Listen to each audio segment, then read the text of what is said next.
welcome to my channel Strings and Unicorns.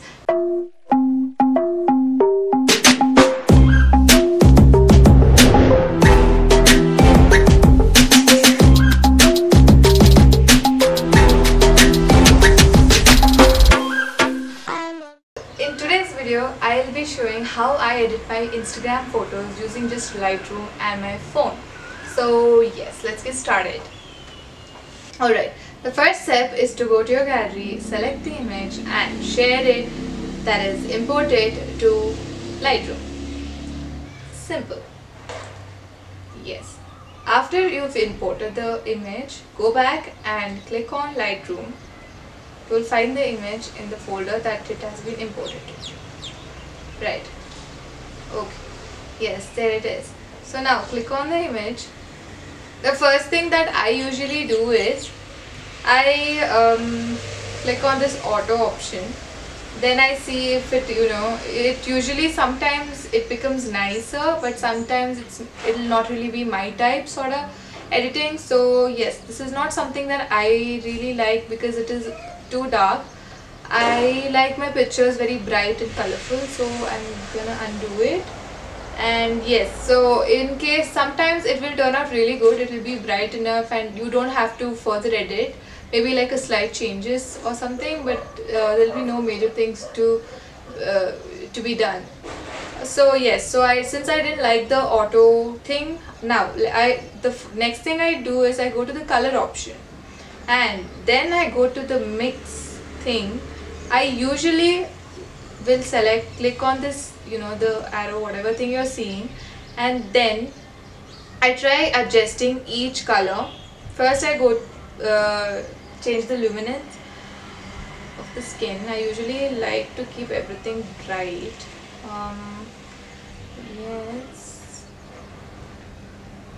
In case you want to change the color of green, let's go to saturation. You can see only the green part is changing. So I want it bright, so I'm gonna keep it high. And hue will also change the color of green. I usually experiment. I will not have anything priorly decided in my head. I usually see the picture. If it's some happy picture, usually my pictures will be very happy kind of vibe picture. So I usually try to keep it very bright, very colorful. If it was before, I would usually turn the green into orange hue and all, but now I keep it green. So yeah, you can just experiment. You want to keep it like in the shade of light or dark green or whatever you want to do, yellowish, greenish. You can adjust. I guess yellowish is kind of looking nice, so I'm gonna leave it there. Now I'm gonna click on the orange part.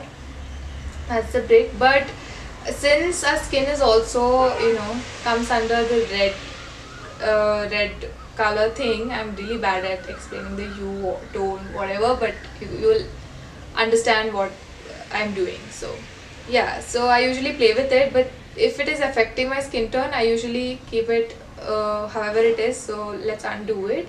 And yes, I guess we are done here. You want to change the shade of blue, you can click on blue. Yes, I've selected blue. Do you see that?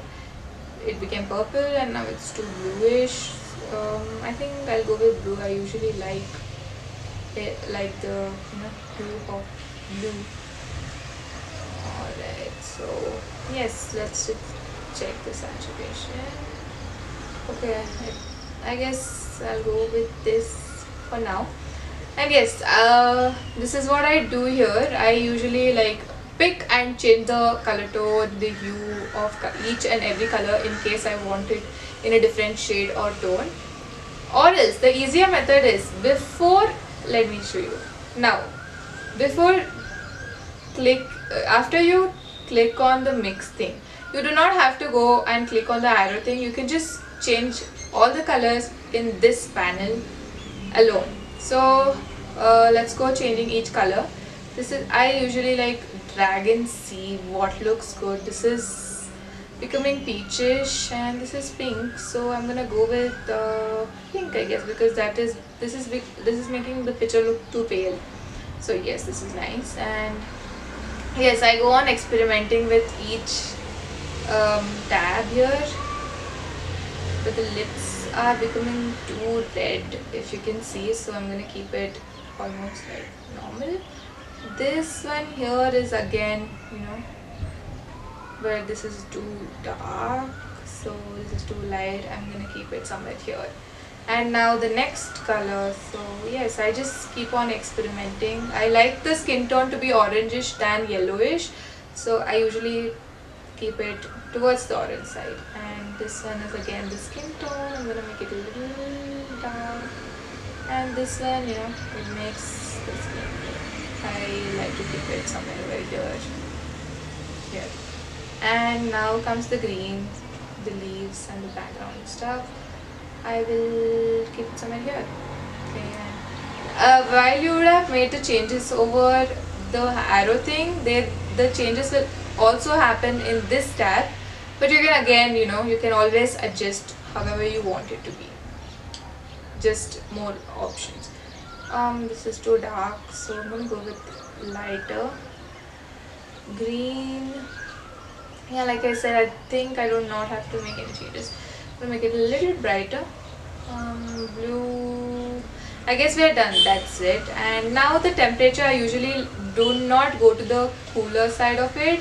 I usually, increase it towards the warmer side. So it kind of makes it gives it a good, effect. So this is how it looked, and now it will look a little brighter. Now the picture is starting to look happy for me. And the tint is again, I don't think this is really necessary in most of the image. I don't usually use it. Okay. So the vibrance, it again depends on you. You want it to be very vibrant, you can adjust it, but I do not want it to be this vibrant, so I'm going to just keep it somewhere near to the starting point. The saturation is again not needed because there's too much brightness already, so I'm going to just leave it there.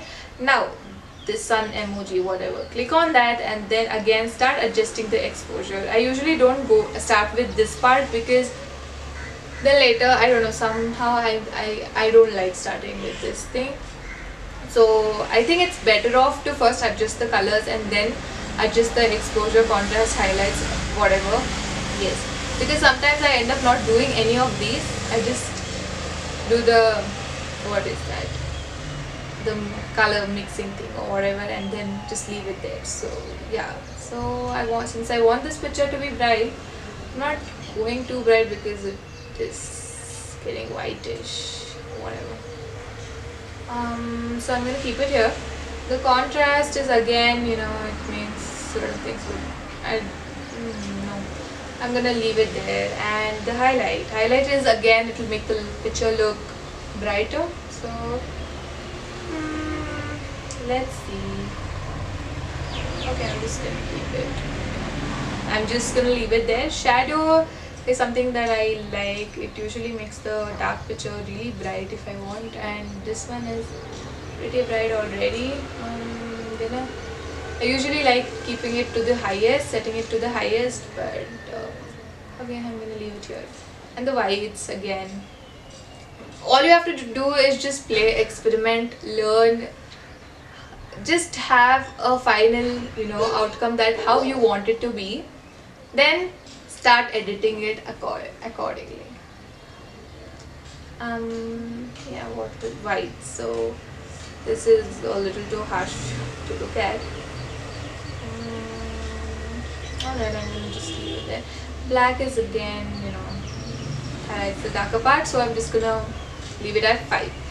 And now we are almost done. We're like 90% done, and here in the effects tab, I like to keep the clarity a little low and texture high. It again depends. I usually sometimes keep the texture low and keep the clarity high, or when the picture is a little less clear. But it kind of makes the picture look too edgy and sharp, but also the clarity, even though if you'll increase, sometimes the clarity of the image will go low. It doesn't look that great. I keep the clarity low because the blurry effect kind of creates more happy feeling for me. I don't know, it kind of gives this halo kind of effect from somewhere. I feel that, so I keep, see, can you see this? But this is too blurred, so I'm gonna keep it somewhere. Not too much. I reduce, like, I keep it probably -4 will do. Alright, so texture, see, the texture makes it look something like this. I do not want more texture, so I'm gonna just this is just to compensate, because compensate the clarity thing. That's it. And now, if yeah, we're like, I'm done. So this is the original picture, the before. This is the after. You can see how much difference has been made. It is completely different. I kind of like this. It looks so happy, it looks so vibrant, it looks so bubbly, joyful, full of life. I mean, this picture used to look like that to me because every picture that I'm smiling, I like it. I like happy pictures basically. But now after editing, I like the edited one better because it's very colorful and vibrant. So yes, this is it.